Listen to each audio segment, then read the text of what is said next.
In today's video, I'm going to teach you how to auto-format Google form responses in Google Sheets. The goal is simple.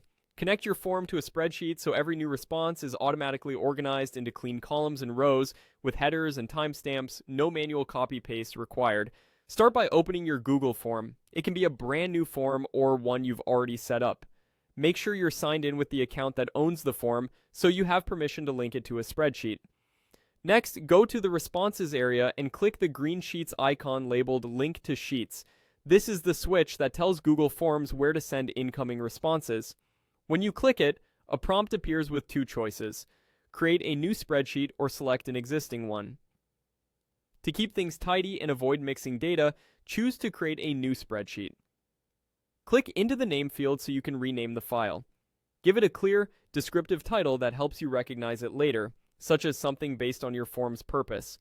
Using a concise, specific name makes the file easier to find and reduces confusion if you manage multiple forms. Once the name looks good, click Create. Google will spin up a new spreadsheet and link it to your form in one step.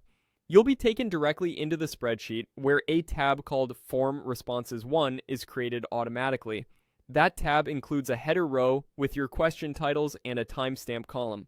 From this point on, every new form submission will appear as a new row already aligned under the right column. That's the auto-formatting in action.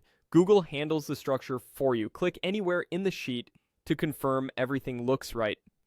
If you've already collected responses, you'll see them filled in. If not, the headers will be ready for the first entry. Each question maps to its own column, so your data stays consistent over time. If you decide to adjust column widths, freeze the header row, or turn on a filter view, apply those changes to the existing columns so they carry forward automatically as new rows arrive. If you ever need to change the destination spreadsheet later, just return to the Responses area in the form and manage the link from there. And remember, you don't need to reformat each time. Set it once and new responses will follow the same layout. That's it. You've linked your Google form to Sheets and set yourself up for clean, automatic formatting from